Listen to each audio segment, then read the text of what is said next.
अस्सलाम वालेकुम and welcome to inside with Aneeq Naji. आज वज़ीर-ए-आज़म पाकिस्तान शहबाज शरीफ ने कौम से खिताब किया, जिसमें उन्होंने कहा कि उन्होंने वादा किया कि IMF का ये आखिरी प्रोग्राम है, आइंदा IMF के पास नहीं जाएंगे। उसके साथ उन्होंने कफ़ायत शुआरी को बड़े बड़े ऐलानात का ऐलान किया, कफ़ायत शुआरी की ज़रूरत और अहमियत पर जोर दिया। और उसके अलावा और सादगी की जहाँ तक बात है, देखिए जहाँ तक है कि आइंदा IMF के प्रोग्राम में नहीं जाया जाएगा, ये तो अब ज़ाहिर है कल क्या होगा क्या नहीं कहना, इसके बारे में मैं कोई तबसरा नहीं करता। लेकिन जहाँ तक उन्होंने सादगी की बात की, ये बड़े खैर मकदम करने वाली बात है, वेलकम करने वाली बात है। अगर वो ये कहते हैं कि वो सरकारी महकमे जो बोझ हैं ख़जाने पे उनको ख़त्म किया जाएगा तो बहुत अच्छी बात है। लेकिन ये जो आप कहिए कि शाहाना अखराजात, जो उन्होंने कहा कि शाहाना अखराजात में कमी लानी होगी, शाहाना अखराजात ये पहला कदम हो सकता है, आखिरी बिल्कुल भी नहीं। क्योंकि हमारे यहाँ आज तक अंग्रेज़ों के ज़माने की बनी हुई जो बड़ी बड़ी सरकारी रिहाइश गाहें, SP हाउसेज़ हैं, कमिश्नर हाउसेज़ हैं, यानी DCO हाउसेज़, असिस्टेंट कमिश्नर के हाउसेज़, कस्टम वालों की पुरानी जायदादें, यहाँ लाहौर का GOR 1, सेक्रेटेरिएट की अपनी जो एक जगह है नहायत कीमती, जो कि अब शहर के वस्त में आके किसी काबिल नहीं, तो ये है असल। लेकिन मौजूदा वफाकी हुकूमत से इस तरह की रेडिकल इस्लाहात या चेंजेस की उम्मीद भी नहीं करनी चाहिए, क्योंकि ना तो उनके पास वो मैंडेट है, ना इनका वो सपोर्ट बेस है कि वो असल जो सादगी, वो जब रेडिकल आप इस्लाहात की तरफ जाते हैं, सादगी की तरफ जाते हैं, तो फिर इश्तिहारों की ज़रूरत नहीं होती, ज़माना गवाही देता है। मौजूदा तो मामला ये है ना कि जितनी आपने बचत सरकारी महकमे बंद करके जितनी पैसे बचाने हैं, अगर उससे दुगना सरमाया आपने इश्तिहार पे लगा दिया कि देखिए हमने बंद कर दिया, तो फिर बात तो वहीं आके खड़ी हो गई। बहरहाल इस पर खैर बात करते हैं। और आगे ये है कि पंजाब का जो बजट आया है उसमें तालीम के लिए बहुत हौसला अफजा खबरें हैं, बहुत एक बड़ा वसी और काफ़ी बड़ा बजट रखा गया है। 669 अरब 74 करोड़ रुपए का बजट जो है ये मुख्तस किया गया है। स्कूलों की अपग्रेडेशन के लिए 2 करोड़ 60 लाख रुपए मुख्तस किए गए हैं। स्कूलों में वज़ीर आला पंजाब की तरफ से खाना प्रोग्राम के लिए 50 करोड़ रुपए। इसके अलावा स्कूलों को आउटसोर्स करने के लिए 5 अरब 50 करोड़ रुपए का बजट है। आफ्टरनून स्कूल्स के लिए 1 अरब 83 करोड़ रुपए का बजट है। चिल्ड्रन लाइब्रेरी कॉम्प्लेक्स लाहौर को फाल बनाने के लिए 13 करोड़ 70 लाख रुपए। तो ये है सारा का सारा बजट जो एजुकेशन की तरफ मुख्तस, बहुत अच्छी बात है, खैर मकदम करना चाहिए। मजीद इस पर बात करेंगे कि ये कैसे हम इससे ज़्यादा से ज़्यादा फ़ायदा उठा सकते हैं, और ये कि तबकाती फ़र्क को कैसे ख़त्म किया जाए। क्या सिलेबस भी एक होने जा रहा है? असल सवाल ये है कि क्या सिलेबस एक होने जा रहा है? ये सवालात उठाएंगे। हमारे साथ प्रोग्राम में शरीक हैं जनाब राना सिकंदर हयात साहब, वज़ीर तालीम पंजाब। इनका बहुत शुक्रिया, उन्होंने हमें वक्त दिया, हमें ज्वाइन किया इस्लामाबाद से। जनाब शौकत बसरा साहब ने, deputy information secretary Punjab Tehreek Insaf, और बैरिस्टर आमिर हसन रहनुमा पीपल्स पार्टी हमारे साथ हैं, इन्होंने हमें ज्वाइन किया। तीनों मेहमानों को शुक्रिया अदा करता हूँ, और बैरिस्टर आमिर हसन साहब से पहला सवाल करता हूँ, और वो ज़ाहिर है कि वो यही होगा कि आज का उनका रद्द-ए-अमल वज़ीर-ए-आज़म पाकिस्तान की स्पीच पर, उनका रद्द-ए-अमल क्या है? जी बैरिस्टर साहब। देखिए, कोई भी जब खिताब करता है रद्द-ए-अमल तो पॉजिटिव होता है, क्योंकि अपने खिताब में कोई भी नेगेटिव बात नहीं करता। प्राइम मिनिस्टर शहबाज शरीफ की ख्वाहिशात हो सकती हैं, जिस तरह आपने कहा, कल का पता तो अब हालात करेंगे फैसला। हमने तो यहाँ पे हुक्मरानों से भी सुना था कि IMF में नहीं जाएंगे, भले हमें खुदकुशी करनी पड़ी, और फिर वो हमें ऐसे IMF के चुंगल में फंसा के गए कि सबसे बुरा एग्रीमेंट IMF के साथ PTI की गवर्नमेंट ने किया, जो कहते थे कि हम खुदकुशी कर लेंगे लेकिन IMF के पास नहीं जाएंगे। देखिए अनीक साहब, ये जो मामला है मुआशी मामला, और IMF के पास जाना है या नहीं जाना, मेरे ख्याल से ये तब तक मुमकिन नहीं है तो जब तक तमाम सियासी जमातें ये जो हमारी इकोनॉमिक पॉलिसीज हैं उनकी कंटिन्यूटी की बात ना करें। और कंटिन्यूटी तभी आती है जब हमारा एग्रीमेंट हो तमाम पॉलिटिकल पार्टीज का, और हम ये सियासत इकोनॉमी के ऊपर खेलना बंद कर दें। जब हमें पता है, मतलब मैं मिसाल देता हूँ कि ये पेट्रोल की प्राइसेस कब बढ़ेंगी, कितनी बढ़ेंगी, कैसे बढ़ेंगी, बिजली की प्राइसेस कैसे बढ़ेंगी, ये सारा एग्रीमेंट PTI की गवर्नमेंट करके गई। अच्छा, उस पर एहतजाज हम लोग भी करते थे, लेकिन आज वो भी कर रहे हैं जो एग्रीमेंट करके गए थे, वो भी कहते हैं कि महंगाई बहुत हो गई है। इसका मतलब है कि हर हुकूमत जो है वो फिर खेलती है, अपोजिशन जो है खेलती है हुकूमती मामलात को समझने के बावजूद। इसी पे हम कहते हैं कि पाकिस्तान की तमाम सियासी जमातों को कम से कम इकोनॉमिक पॉलिसीज के ऊपर और अवाम के मसाइल के ऊपर इकट्ठे होके बैठना पड़ेगा। महज नारों से या बातचीत कर देने से कुछ नहीं होगा। अच्छा, ये भी बताते जाइए कि सादगी का जो उन्होंने ऐलान किया इक़दामात के लिए और शाहाना अखराजात में कमी, आप इससे मुतमईन हैं कि कुछ महकमे जो गैर ज़रूरी हैं उनको बंद होना चाहिए?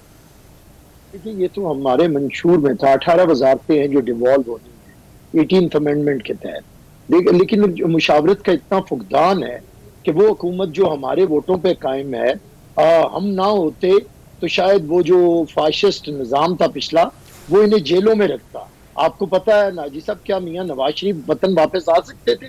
क्या मियाँ शहबाज शरीफ और जो इनके हालात थे सारे जेलों के अंदर थे, और जिस तरह था हमने सपोर्ट करके 16 महीने भी मुश्किल तरीन हालात में हमने कभी भी इन्हें पीठ नहीं दिखाई है, ना भागे हैं।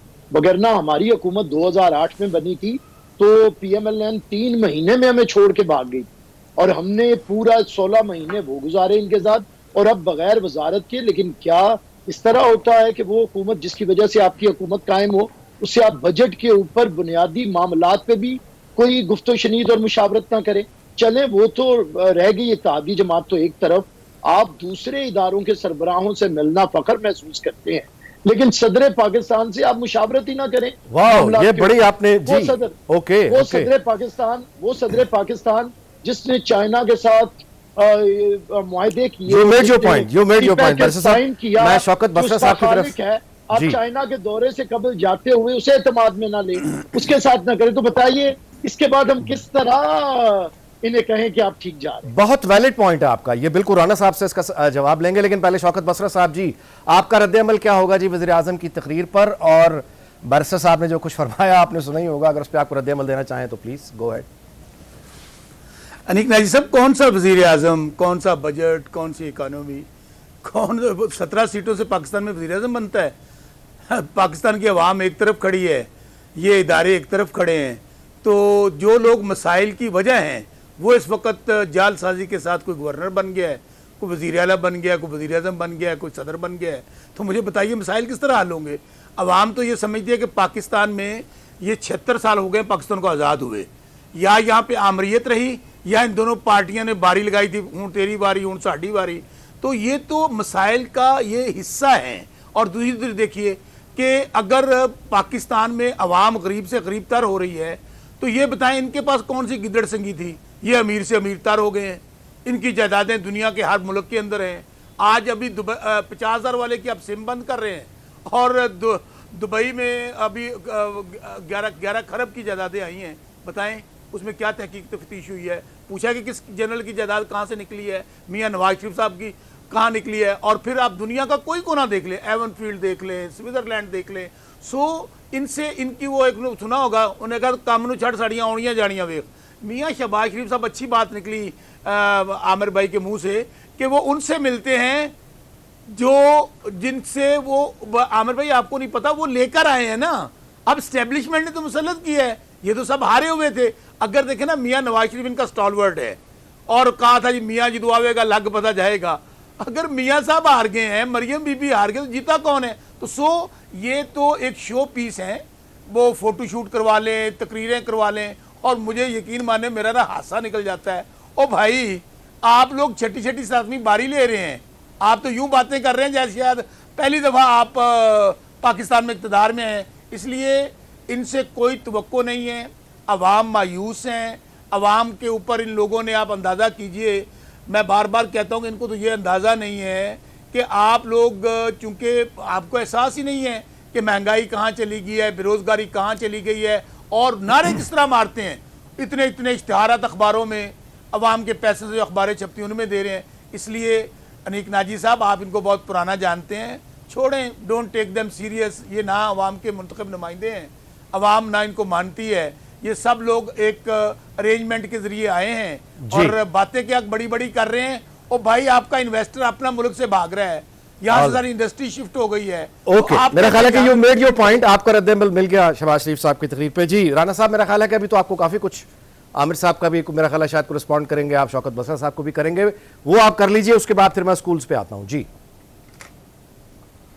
बहुत शुक्रिया अनीक भाई। मैं शौकत बसरा साहब भी मेरे भाई हैं और आमिर भाई भी, बट मैं सिर्फ इनकी कही हुई बातों पे ही, जो बसरा साहब ने अभी कही, then I will come to Aamir भाई, कि ये इस्टेब्लिशमेंट की मुसल्लत की हुई हुकूमत है। देखिए, हम आवाज़ ऊंची भी कर लें, बट कुछ चीज़ों पे शायद इस मुल्क में कमीशंस बनने चाहिए ऑन फैक्ट्स, कि IMF की कई डील्स हुई। क्या नवाज शरीफ जो IMF को खुदा हाफिज कह के जा रहा था, तो उस टाइम ये जो 2016 में खड़े होकर बिजली के बिल जला रहे थे, जो लोगों को कह रहे थे कि हुंडी के थ्रू पैसा भेजें, वो किसने धरने इनके अरेंज कराए थे? इनसे जरा पूछें कि शुजा पाशा साहब के टाइम पे वो साजिशें किसने की थी? वो जावेद हाशमी किन जजेस के बारे में, ये तो भी सिर्फ एस्टेब्लिशमेंट कह गए, चार्जशीट दे के गया था कि अगले आने वाले 4 जजेस, और फिर उन जजेस ने क्या किया? क्या नवाज शरीफ IMF को खुदा हाफिज नहीं कह के गया था? क्या GDP 5.8 पे नहीं थी? 2018 के इलेक्शन पे आ जाते हैं, ये जो कह रहे हैं 17 सीटों वाली गवर्नमेंट, भूल गए पंजाब के अंदर 137 सीटें किसकी थी और 119 किसकी थी? और किस तरह फिर आपने ये जहाज उड़ाए और उड़ा के ला के मेंबर्स को आपने किस किस तरह किन किन जमातों में डाला, और आपने जुल्म करके एक मेजोरिटी की गवर्नमेंट को रोंदा। क्या आप भूल गए कि इमरान खान साहब की गवर्नमेंट 3 सीटों से कैसे बनी थी? अब मैं अनीक भाई ने इनवाइट करता हूं, देखें फैक्ट्स रहते हैं। मेरा हल्के का नंबर है NA134G।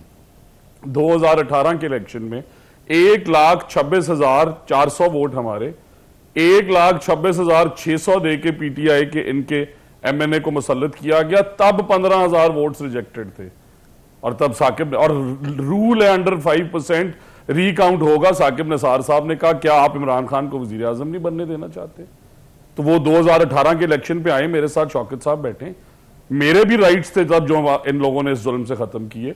फिर मैं आता हूं अपने इस इलेक्शन पे, ये जो कह रहे थे कि ये 17 सीटों वाले हैं, मेरा MPA के हल्के का नंबर है जी PP183। मैंने इनवाइट करता हूं, बल्कि मैंने ये गुजारिश करता हूं कि ये पूछ लें अपनी PTI के मेंबर्स से जो वहां पे थे। मैंने अल्हम्दुलिल्लाह 42,000 से PTI को हराया, और अगर एक भी वोट और फुल ऑन कैंपेन की इजाजत लेके दी, रिक्वेस्ट करके जिसे भी करनी थी, एक भी वोट अगर उसमें गलत साबित हो जाए, मैं ऑन टीवी कह रहा हूं, ये फॉर्म मैं इन्हें कहता हूं कि इनकी जमात वाले फॉर्म 45 ले आए। वहां पे एक इंडिपेंडेंट कैंडिडेट नंबर 2 पे थे, आसिफ नकई साहब इनके साथ ही रहे।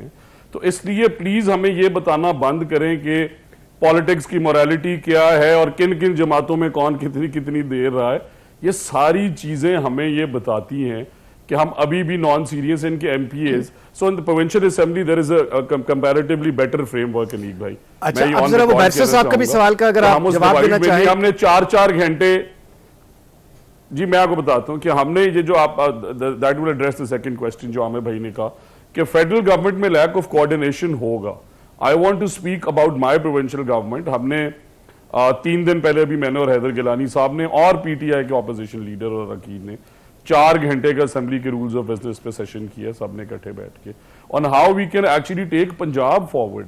फिर उसके बाद हमने प्रिविलेजेस मोशंस के अंदर हम एक साथ बैठते हैं और हम ये डिवाइड नहीं करते कि हम किस पॉलिटिकल पार्टी से हैं, बट ऑब्वियसली बजट पे या शहबाज शरीफ साहब की तकरीर पे जो PTI के रिएक्शन आया, उनके लीडर की मजबूरी थी। फेडरल में आमिर भाई की coordination I don't know about it नहीं होगी। पंजाब में हमारी पीपल्स पार्टी से एब्सोल्युटली सुपर्ब कोऑर्डिनेशन है। I am personally in touch with the opposition leaders, then with the member People's Party's parliamentary leader, and they keep coming to my office. हम भी जाते रहते हैं। तो पंजाब में कदरे बार कैफ उस कोऑर्डिनेशन की इतनी शिकायत नहीं है, या मैं आपको ऑन रिकॉर्ड कह रहा हूं, आप असेंबली का रिकॉर्ड पिछले हफ्ते का देख सकते हैं। जी, अब जरा स्कूल पे आते हैं। ये बताइएगा, ये स्कूल आप आउटसोर्स करने जा रहे हैं, ये क्या है, जरा समझाइएगा। अनीक भी देखें, पंजाब के अंदर पिछले 76 सालों में जिस तरह आपने कहा 669 बिलियन रुपीज, आप अगर इसे ट्रांसलेट करें तो शायद $2.25 बिलियन। एक मुल्क जिसके प्राइम मिनिस्टर $1-2 बिलियन की वजह से IMF में जा रहा है, उसके एक सूबे का तालीम का बजट $2.25 बिलियन है, और इसके अंदर से 90% are again pensions and salaries. तो हमारे पास कई 1,15,000 टीचर्स की वैकेंसीज खाली हैं पिछले 7 साल में। फिर देन अगेन बसरा साहब गुस्सा करेंगे कि ये मेरी पार्टी को टारगेट कर रहा है, एक टीचर भर्ती नहीं किया। And I can name schools, government girls high school Jambar, government girls high school Khanke Mor, 1300-1400 से तादाद 600-700 पे आई है, टीचर्स 15 से वापस 8 पे आए हैं। तो अब हमारे पास 2 ऑप्शंस थी जी कि एक, हम 1.25 लाख टीचर भर्ती करने के लिए फिर आपको 100 अरब चाहिए, 100 अरब।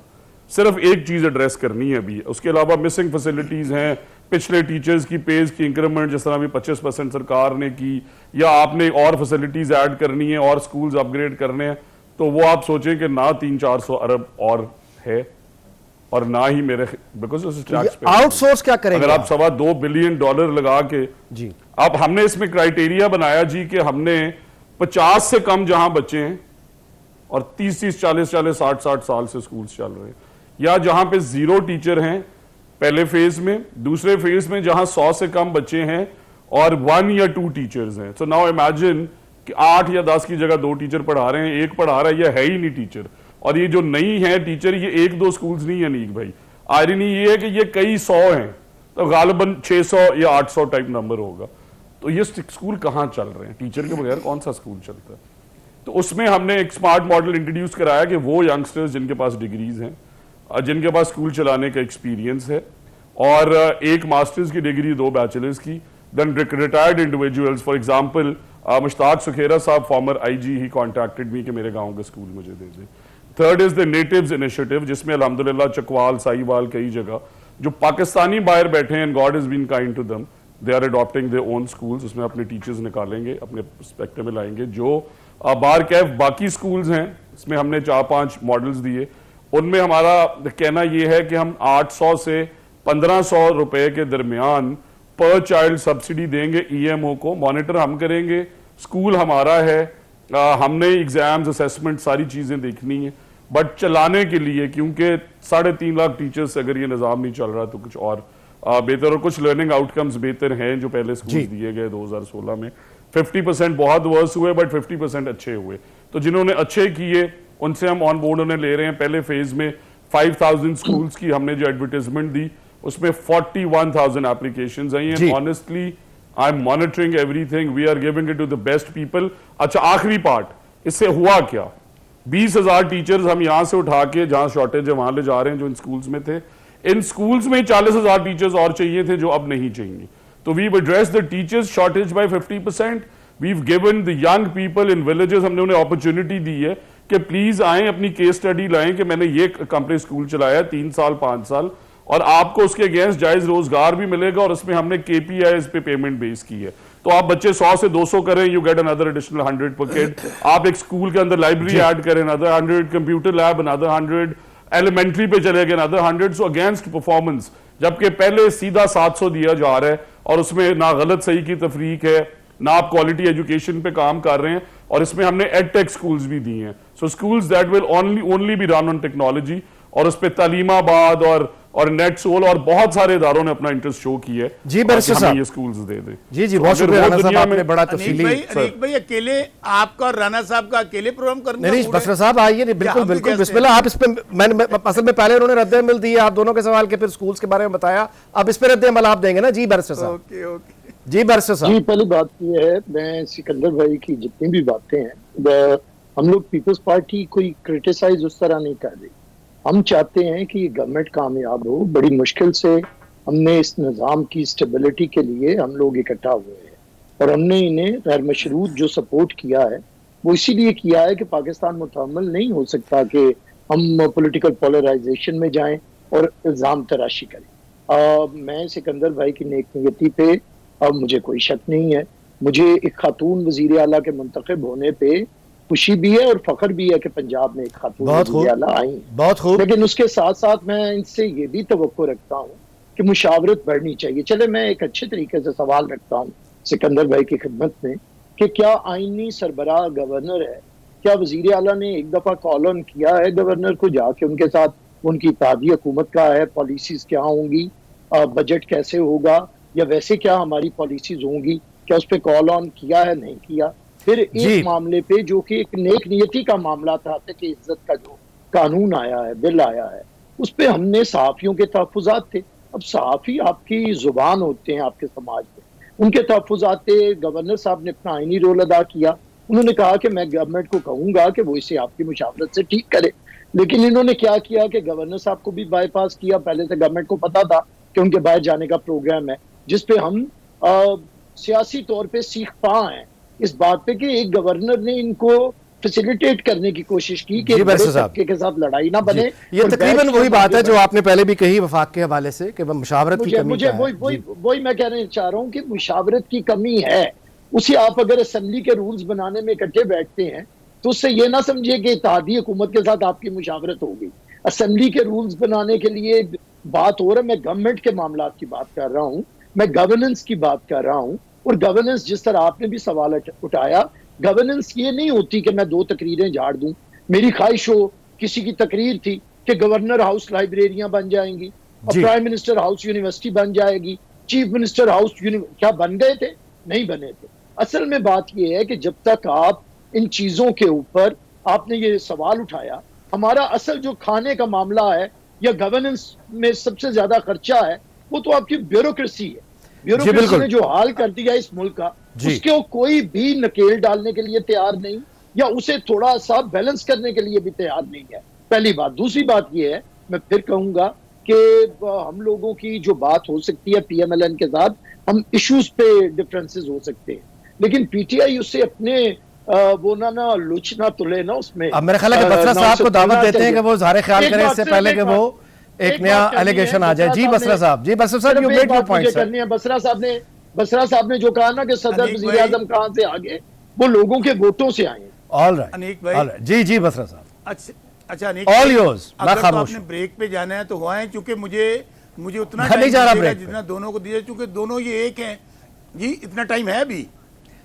चलिए ठीक है बसरा साहब, अब आपने नहीं, चूंकि शौकत भाई, आप ही हमारे- अब आपने आपने जो है ना वो जवाब देना है रद्द अमल, और आपको ठीक ठाक वक्त चाहिए, तो सही है जी, आपको वक्त देते हैं। मीनवाइल आप जरा प्रैक्टिस कीजिए अपनी, मिलते हैं इस कमर्शियल ब्रेक के बाद।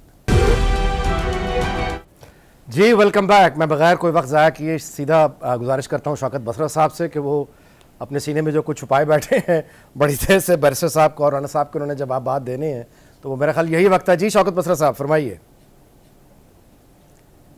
अनीक भाई, पहले वो हमारे छोटे भाई हैं, अभी वो भाषण दे रहे थे अखलाकियात पे और करप्शन पे। अगर नून लीग भी ये बैरिस्टर साहब की बात फरमा रहे हैं आप कि राना साहब की बात? भाषण दे, नहीं जी, राना साहब की। अच्छा, राना सिकंदर हयात साहब का, जी। अखलाकियात पर और करप्शन पर राना साहब हमारे छोटे भाई हैं, अभी जी, जी। नए आए हैं, अभी भाषण दे रहे थे हमें अखलाकियात पर और करप्शन पर। अगर नून लीग भी करप्शन और अखलाकियात पर गुफ्तगू करे या भाषण दे तो फिर तो ये क़यामत की निशानी है। दूसरी बात, देखिए गुजारिश ये है अनीक नाजी साहब, मेरे भाई को मैं सिर्फ इतनी बात कहूँगा, अभी ये चैलेंज दे रहे थे मुझे।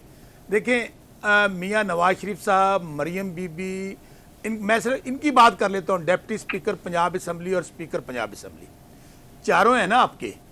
आप एक काम कीजिए कि इनको आप फैसल मस्जिद में ले आएँ, इनको आप बादशाही मस्जिद में ले आएँ, इनको आप सुप्रीम कोर्ट में लेकर आ जाएं, जहां आपका दिल चाहता है। ये कुरान पाक पे हलफ दे दें, हम मान लेंगे कि आप भाई सच बोल रहे हैं। जहां तक मेरे छोटे भाई का हल्का है, चूंकि मुझे पता नहीं, अगले हल्के में मैं ज़रूर आपका चैलेंज कबूल करूंगा। लेकिन छोटे भाईजान ये बताइए कि अगर आपका मियाँ नवाज शरीफ साहब हार गए हैं, जो आपके स्टॉलवर्ड थे, जिनके नाम पे आप वोट लेते हैं, और 70-80 हज़ार के मार्जिन से डॉक्टर यास्मीन राशिद जो जेल में बंद है, अगर मरियम बीबी महर शराफत से हार गई हैं, तो आप लोगों में से जीता कौन है? और दूसरी बात, मैं एक और, मेरे को यादाश्त कमज़ोर है साथ मेरे छोटे भाई की, शायद लंदन से चूँकि पढ़ के अभी वापस आए, मैंने सुना है भाईजान, मियाँ नवाज शरीफ साहब वज़ीर आला पंजाब, मियाँ शहबाज शरीफ साहब वज़ीर आला पंजाब, हमजा शहबाज शरीफ साहब वज़ीर आला पंजाब, मरियम बीबी वज़ीर आला पंजाब, और 30-40 साल आप लोग पंजाब में और मरकज़ में भी 3 दफ़ा वज़ीर आज़म मियाँ नवाज शरीफ साहब और आप 2 दफ़ा मियाँ शहबाज शरीफ साहब। गुफ्तगू आप इस तरह कर रहे थे शायद आप पहली बार हुकूमत में आए हैं। तो हालत ये है, अगर तुम एडे ही चंगे होंगे राणा साहब तो तुहाड़ियां जमानत जब्त ना हो जांदियां। अगर आप लोग इतने ही अच्छा परफॉर्म किया होता तो आज हालत ये है कि आपका लीडर जो है, हुकूमत आपकी है ना, बेशक जाली है, तो बिस्मिल्लाह कीजिए राणा साहब। हमारी एक एप्लीकेशन मौजूद है सुप्रीम कोर्ट में चीफ जस्टिस काजी फाइजा साहब के पास, बनवा दीजिए फुल बेंच। दोनों चैलेंज है आपको, फुल कोर्ट बनवा दें, लाइव प्रोसीडिंग दिखाएं, दूध का दूध पानी का पानी हो जाएगा। या जहां पर आप मियां, मैं किसी और की बात करता ही नहीं, मैं मियां नवाज शरीफ, मरियम बीबी और शहबाज शरीफ की बात कर लेता हूं, तीनों आपके लीडर हैं। आप जहां हलफ देना चाहें या हमसे लेना चाहें, हम हाजिर हैं। तो दूसरी बात, अभी आप बात कर रहे थे कि पंजाब में बड़ी तब्दीली आ गई, बहुत बहुत ज़बरदस्त तब्दीली आ गई। हालत यह है कि आप अवाम में जाने के काबिल नहीं हैं, आप अवाम को मुंह नहीं दिखा सकते। किसानों का आपने जो मुआशी कत्ल किया, मैं छोटा सा किसान हूँ राना साहब, कभी जाके उनके आंसू पूछिएगा। बेचारे आज हालत यह है कि आपका 70-80% किसान है पंजाब में, आपने उनसे गंदम का एक दाना नहीं खरीदा और केपी हुकूमत उनसे गंदम खरीद रही है। और नाजी साहब, आप सहाफ़ियों को भी मुबारकबाद हो, क्योंकि ये जब भी हुकूमत में आते हैं, वो आप तो खैर हैं ही जाली हुकूमत और फॉर्म 47 की, ये हमेशा ऐसे काले कवानीन बनाते हैं। आप सहाफ़ियों को पहले 100 दिन में ये मुबारकबाद हो कि आपके खिलाफ काला कानून बन गया। वजह डर है, घबराहट है, दहशत है कि भाई सच बोलेंगे, भाई अवाम में जाने के तो काबिल नहीं है। अच्छा, ये बताइए कि ऊपर उन्होंने बैरिस्टर साहब के कमेंट पे आप क्या कहना चाहेंगे? नंबर एक कि उनका ये कहना है कि ये जो सरकारी रिहाइश गाहों का जी 2018 के इलेक्शन, सादगी, अखराजात, ये जी भाईजान मैं फिर कह रहा हूं ना, 76 साल हुए पाकिस्तान को आजाद हुए। बिस्मिल्लाह कीजिए, आज हमारी हुकूमत तो नहीं है ना, 2018 से कमीशन बनाइए, 2014 से बनाइए, फुल कोर्ट बनाइए। लेकिन हालत यह है कि जो जजेस आज जो गलीज एक campaign chief justice Lahore high court के खिलाफ चल रही है, उसमें कौन शामिल है? मुस्लिम लीग नून। और दूसरी बात, आज जजेस को कौन थ्रेट कर रहा है कि हम आपकी पगड़ियों के फुटबॉल बना देंगे, आपको निशान इबरत बना देंगे, वो तलाल है, वो टारड है, वो कौन लोग हैं? तो बात यह है कि बिस्मिल्लाह करें, जहां से आपने कमीशन बनाना है बनाइए, इब्तिदा कीजिए। आज तो आपको आए हुए 100 दिन से ऊपर हो गया। दूसरी बात, आपने कही नून लीग और पीपल्स पार्टी, गुजारिश ये है कि इनका एक ही एजेंडा है, एक ही थाली के चट्टे बट्टे हैं, ये कभी नहीं लड़ेंगे, ये इसी तनख्वाह पे काम करेंगे, ये हाथी के दांत खाने के और दिखाने के और। अनीक साहब, ये बजट को वोट करेंगे। ये इकट्ठे पता है क्यों है आपको? इसलिए इकट्ठे हैं कि अंदर जब बैठते हैं ना, ओए लड़ना नहीं, खान आ जाएगा। जैसे हम छोटे बच्चों को डराते हैं ना, सो जाओ वो आपको खा जाएगा आके। इनको इस बात का पता है कि इमरान खान पाकिस्तान है। इमरान खान, आज भी हम चैलेंज देते हैं, अभी ईवीएम पे इलेक्शन हुआ है इंडिया में, 1 अरब 60 करोड़ का मुल्क है, 1 अरब वोटर है, किसी ने उंगली तक नहीं उठाई। हमारा चैलेंज है, आए ईवीएम पे इलेक्शन करा लें, आप लोगों की जमानतें जब्त हो जाएंगी। और मेरे भाई, इस वक्त तो एक ही फेडरेशन का लीडर है, 90% कौम इमरान खान के साथ खड़ी है। इसलिए मेरे भाई, जब अवाम इनके साथ नहीं होगी, और इनका ट्रैक रिकॉर्ड ये है, इनका अपना सारा पैसा पाकिस्तान से बाहर। बसरा साहब, ये आपने जितनी भी गुफ्तगू की, ठीक है, आपके ख्यालात हैं, लेकिन ये स्कूल और एजुकेशन के बारे में जो बजट रखा गया है, इसके बारे में आपको कमेंट देना चाहेंगे? मतलब है कि बच्चों को स्कूल में खाना सर्व करना या स्कूल्स के मसाइल हल करने, जो पॉजिटिव चीजें हैं उन पे आप सपोर्ट करने को तैयार हैं? जी, मेरी गुजारिश सुन लें। मैं फिर कह रहा हूं, ये 6ठी 7वीं हुकूमत है, पहले भी इसी तरह बजट रखे जाते थे। अगर इन्होंने कोई डिलीवर किया होता तो आज ये लाहौर जो किला कहते थे अपनी। चलिए जी, इससे पहले कि मैं राणा साहब से इसका रद्द अमल, बैरिस्टर साहब आप कुछ कहना चाहते हैं? जी अच्छा सुनिए जी, बसरा साहब, बड़ी देर आपने बात की है, बाकी में दो मेहमान हैं। एक जवाब ले ले, एक जवाब ले ले जी। राणा साहब जो बात कर रहे हैं ना भाईजान, मरियम बीबी एक काम कर रही हैं बहुत अच्छा, टिकटॉक्स बना रही हैं। ओके, ऑलराइट, राणा साहब विल रिस्पॉन्ड टू दैट। जी, बैरिस्टर साहब आप कुछ कहना चाहते हैं? आपने कुछ कमेंट करना है? जी, हमेशा कहता हूं कि अब पता नहीं क्या जोम है पीटीआई को और किस बात पे ये बैठे हुए हैं कि इन्हें बड़ी अक्सरियत हासिल है। आज तक ये एक हुकूमत में आए हैं, ये सर के ऊपर कुरान रख के कह सकते हैं कि ये बगैर एम्पायर की उंगली के आगे थे, और ये बता सकते हैं कि ये जनरल बाजवा की हिमायत के साथ हुकूमत में नहीं आए थे। क्या ये बता सकते हैं कि इनका वजीर आजम जो कहता रहा कि मुझे इत्तेहादी भी फैज हमीद ने ला के दिए, मेरा बजट इजलास भी वो बुलवाता था, मेरा बजट पास भी वो करवाता था, और एंड पे जलसों में हमने सबने तकरीरें सुनी कि अगर फैज हमीद चाहता तो मेरी हुकूमत ना टूटती, और अगर बाजवा चाहता तो इन्हें चाहिए था मेरी हुकूमत चलने देते, यानी कि मेरी सपोर्ट करते। देखिए, इन्हें ये दुख नहीं है कि कोई इदारों के साथ मिलके आता है या नहीं आता, और ये कोई असूली भी नहीं है। इन्हें दुख सिर्फ ये है कि अब ये यतीम हो गए हैं, और जब से ये यतीम हुए हैं इन्होंने एक रोना डाला हुआ है, और ये फिर गोद चढ़ना चाहते हैं। अब इन्हें कोई गोद में बिठाने पे तैयार नहीं है, क्योंकि ये जिसकी गोद में बैठते हैं उसकी दाढ़ी को नोचते हैं। अब लोगों को तजर्बा हो गया है, अब आपको कोई अब्बू मिलने का नहीं है मार्केट से, अब आपको बाकी उम्र सियासी यतीमी में गुजारनी पड़ेगी। हमें ना बताएं, हम सब जानते हैं बसरा साहब एक पॉलिटिकल वर्कर हैं, मुझे इनसे हमदर्दी भी है। बसरा साहब दिल पे हाथ रखे, आपके प्रोग्राम में जवाब ना दें, आज रात खुदा को हाजिर नाजिर जान के घर में सोचे कि आसिफ अली जरदारी ने चोट लगी, आसिफ अली जरदारी साहब आए, सदर पाकिस्तान थे, आए, इनका माथा चूमा उन्होंने, इमरान खान से कहीं कि फोटो पे माथा चूमा, बात तो करेंगे तो मेरे पास जाती नहीं है, ये तो तारीफ की बात है। बसरा साहब ये जाती नहीं है, क्यों ऐसे कर रहे हैं? ये तो एक बहुत बड़ी बात है, बड़ी बात है। फिर आप बोलेंगे फिर आप सिलसिला शुरू कर रहे हैं, वही ये अच्छा सिलसिला नहीं होगा। जी मेरा ख्याल है कि अब राना साहब के पास आते हैं। जी राना साहब का जी बरसा साहब जी पूरी कर लेने दे। जी मैंने जो बात की है पॉजिटिव भाई, एंड पे मुझे इमरान खान इनका माथा भी नहीं चूम सकता तस्वीर में भी।